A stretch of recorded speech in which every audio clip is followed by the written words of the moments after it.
Hi, my fellow Americans. I'm Dr. Stephen Clark Bradley, and this is what I think. In these next few videos, I'm going to be going through a lot of the research I've been doing on what the left, the socialist, Democrat-Socialists have been planning for this election. They're not really planning that much before the election. They're planning on what to do after the election. Because whether Donald Trump wins or loses, they have a plan to keep him from taking office in a second administration. I mean, look what they've done with his new wonderful choice of for a Supreme Court justice. And they have threatened her. They have accused her of being a hyper-religious person. That thrills me that she loves God so much. Wonderful. It's like Donald Trump said, she's Catholic. That's a lot of people. I mean, it's ridiculous. And because they know that the end of their cabal is at hand, they know it. They know that Donald Trump and all his supporters represent an end of what they have had planned for the United States of America and our Constitution and the freedom that we possess as Americans. They want it gone. And he is the wall separating them from succeeding at their tyranny and their indoctrination of America in the socialist state. You know, if you think about it, Donald Trump took what Obama's filthy hands tore apart and put it back together. Now, at the moment, though he's done a great job, it is not stable yet. He has planted the seeds, as I've said before, and they're just sprouting. He needs 4 more years so that they can take root and spread across the nation and stop the tyranny that we see threatening us on every level in our country. We have to re-elect him. The results of Obama's infamous 8 years as president is what we see happening today. This is the fruit of his labor, of Obama's labor. The fruit of Donald Trump's labor is restoration of the Constitution. We saw that already taking place. Let me just read to you what I wrote here, and you take it to heart, and you take it in, and try to think about it. Trump took what Obama's filthy mind and hands tore apart. His division and corruption that we see now that has taken over in the deep state that he created. The results of Obama's infamous 8 years as president are now taking shape.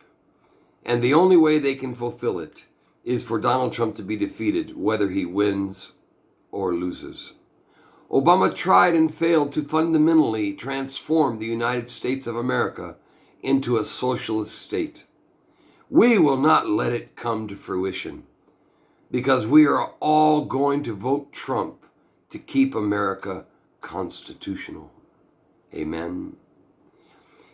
If the left pours out into the streets after the election in an effort to prevent the honest and duly sworn president of taking a second administration as expected, if they seek to start a revolution with our president, we will see to it that they are put down by whatever measure is required.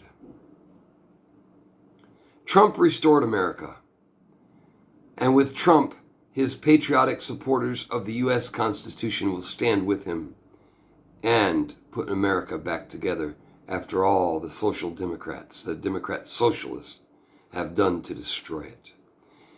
If they want a war they will get, a war we will give them, and it will be the last war they will fight, and it may be their last day on earth, because we will fight for America, and we will never give up. Do you agree with me?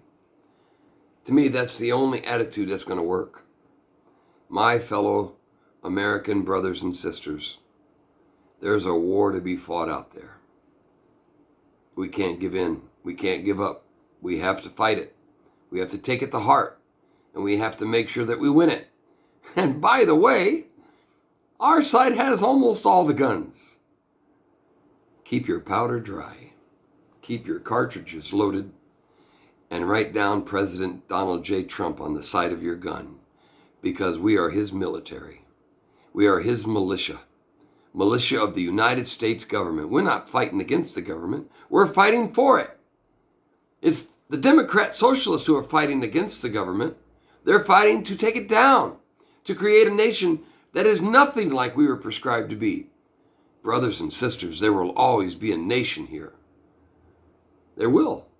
It will either be the United States of America, founded and based upon the structure and power of the U.S. Constitution, or a nation has nothing to do with the Constitution, that was put together through social revolution that we refuse to fight. Are you going to refuse? Think about what Donald Trump has done since he's been president. He really has restored the nation. It's amazing. Before COVID, before China, the China flu, before the Kung flu, whatever you want to call it, it doesn't matter. It all came from China. Before that took place, think of what he had done. I mean, we had the lowest unemployment. We had the highest employment. Our salaries were growing. Our minorities, black, Hispanic, were just praising Trump for everything he had done to help them to finally have a job. You want to stop crime? You want to stop drug dealing? The best way to do it is a job. As one man said, the only social program we need is a job. That's how we keep our society clean, functioning, healthy, and prosperous. Everybody needs a job. He has restored America, and then COVID hit. It hit hard. And the thing that saddens me is that there hasn't been very much outcry from the American people as state governors have closed down our society. They have done it all in the name of taking care of us. I question. I know COVID's real, but my question is, how did it get so bad? And why did it take place? Was it all just an accident? Or was it happenstance?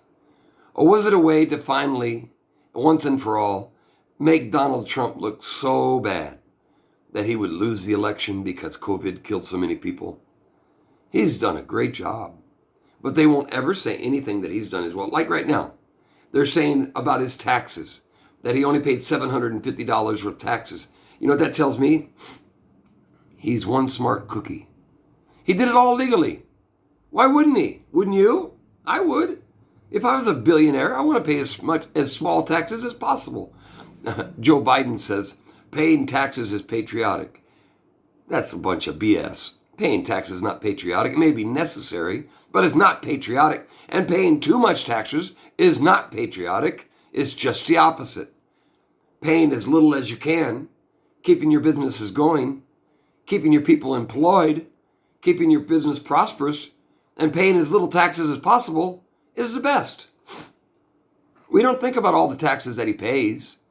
He pays all these different taxes for his business and how many thousands of people he employs. The more people that Donald Trump and others like him employ, the more revenue comes into the government, because the more people you hire, the more taxpayers you have. So he's being ridiculed and condemned for paying only $750 in taxes. But look at Joe Biden and his son. As we said in our last videos, they went to China, raked in $1.5 billion for nothing. Got a deal that even, all these great banks could not get. For nothing. And just last week, now it comes out that Hunter Biden took in money, payments over $2 million from the wife of the former mayor of Moscow. Talk about Russian collusion. And that Hunter Biden, has sent money, wire transfers to people running prostitute rings and human smuggling, human trafficking. And then Joe Biden says, I don't know anything about that. You know that's crazy. So before they condemn President Trump for paying as little tax as he could, which is exactly what I would do, and I think you too, why don't they look at themselves and let's go see how much tax has Hunter Biden paid on any of that? It's all money laundering. And their father, Joe Biden, wants to be the president of the United States And he's running a money laundering scheme. All in the name of Vice President Biden's name. Isn't that terrible? But Joe Biden, no, there's nothing there. But the press, all over, the media, Donald Trump is terrible. Donald Trump, oh, he's evil. He's terrible. But not one word about the official document that just came out, showing how terrible and how suspicious and how evil Hunter Biden is, that he's taking in money from our enemies and selling his companies to our enemies, those that work with the Chinese military. But Trump is terrible, but not him. But now, you think about all this. They say he's done a terrible job with COVID. In fact, he's done a wonderful job with COVID. Today, he announced that 150 million tests are going to be sent out across the country. Nobody else could do that. Only Donald Trump could do that, because he's a brilliant man. Donald Trump wants to restore us to normalcy. He's doing his best to open up our society again. He knows that our society can never fully recover.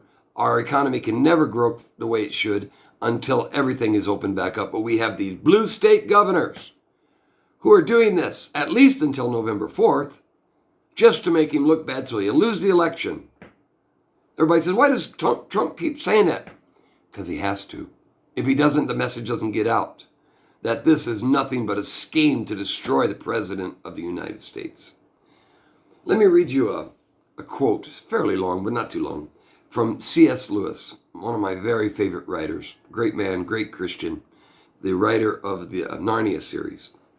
He writes, "Of all tyrannies, a tyranny sincerely exercised for the good of its victims may be the most oppressive. It would be better to live under robber barons than under omnipotent moral busybodies. The robber baron's cruelty may sometimes sleep. His cupidity may at some point be satiated. But those who torment us for our own good will torment us without end." Boy, isn't that the truth? To be cured against one's will and cured of states which one may not regard as disease is to be put on a level with those who have not yet reached the age of reason, or those who never will, to be classed with infants, imbeciles, and domestic animals. What's he saying? He's saying these people, they think we're stupid. They think they have to take care of us. But isn't that the mentality, the evil spirit, the demonic spirit of socialism? They have to take care of you. Because according, like C.S. Lewis said, to the government, we're imbeciles. We're imbeciles. We don't need their help. That the greatest tyranny of all are those who want to save us from ourselves. To cure us of a disease, as he said here, that's not a disease at all. The disease that they see on the left in the Democrat-Socialist is freedom. The liberty of the Constitution. The liberty given to us by our God, our Creator, who endowed us with these freedoms that they want to take away. The only purpose of government, according to our forefathers, and of which we agree, is to protect those freedoms, not to give us freedoms or to take them away, but to protect them, to make sure that they're always there, because the freedoms come from God, not from man. So I believe that both America's state and local governments are participating in an unparalleled rejection of the most important natural rights of the American people. Please forgive me if I look at my notes. I want to get this information to you in full. Republicans and Democrats have acted almost identically in this virus. You say, what do you mean, Stephen? I mean, the Republicans haven't pushed back against the lockdowns. They really haven't. They're afraid politically. They're not doing it to hurt us. They're doing it because they don't want to hurt themselves. They're for me, most Republicans are cowards. Not all of them. There's some great ones. Ted Cruz, Rand Paul, many of them, really great. But most of them, they just want to look good politically. That's sad. That's sad, but that's the way it is. So they push back. Okay? They don't push back. The Democrats, they're doing it to conquer us. They think that they can keep us locked down to the point where we'll finally give in. Are you going to give in? So there's not been much pushback, and that's sad, because the only way a free society can be maintained is by telling the government no from time to time, or often. I watched when I was in China all the tyranny against the people, and I never heard any Chinese person in 9 years ever say no. They're afraid. Those doctors and scientists who tried their best to stop the COVID-19 virus, the Kung flu, when it first started, most of them are gone. Nobody knows where they are. Probably dead. Some of them definitely dead, we know. Government did that in China. If we don't push back, if we don't say no, if we don't refuse, it will come here too. America will be the same, and will never be free again. There has been no solemn confrontation to the attack on Americans' natural and civil rights. What I believe is this is talking about what I call, and what these series of videos are going to be called, the coming Democrat-Socialist anti-Trump color revolution. We'll go into what a color revolution is a little bit later. And we're going to be going through all this pages of material I want to give to you. And I'm not sure how many videos it will take. But I want to make sure you have this before you're called to vote upon the next president of the United States. All I know is we need to give you the information that will induce you and cause you to realize that if you vote for America, you will definitely vote for Donald Trump. Because he's the one protecting America, the only one who cares about you, who cares about me. These are traitors to the Republic. Democrats. I can tell you, if the Democrats do what they envision to do, what they're planning to do, we saw about in the Transition Integrity Project, how they're planning on getting rid of Trump even after he wins the election. If they carry out what they plan on doing by pushing people out in the street, their brown shirts, they're the Democrat-Socialist army, and try to pull the president out of the White House, as they threaten to do, if they flood the court with more justices, if they get rid of the Electoral College, if they try these things, and they're going to die. We're not going to let it happen. We're going to take the country back. We might have to do that. Better to put the country under lock and key for a time to save it for the future. Lincoln had to do that during the Civil War. And we're going to have to do it again. And if the Democrats do this, they will be banned. They must be underlined and scored as enemy combatants of the nation, because they are seeking to take down a duly elected president of the United States, President Donald J. Trump, the voice, the choice, and the will of the American people. We can't let it happen. So we need to be willing to push back against the pandemic. There are so many states still locked down, and it's got to be stopped. There are no examples in American history to follow that could give us any idea of how this could be right. All right? No precedent at all of what's going on in our society in the name of protecting the American people. I don't need them to protect me. I protect myself. In the next video, we're going to go through this more. And we're going to show how they've used COVID to destroy our rights, to break apart the Constitution, to tear it up in shreds. And there's been very little done. And if it's not stopped, how it will destroy us as a nation, as a people, destroy our freedom, stop us from being able to gather goods, property, to be able to assemble together, to be able to worship God. We're going to go through these things. And I hope you'll take it seriously and realize you must vote for Donald Trump to save America.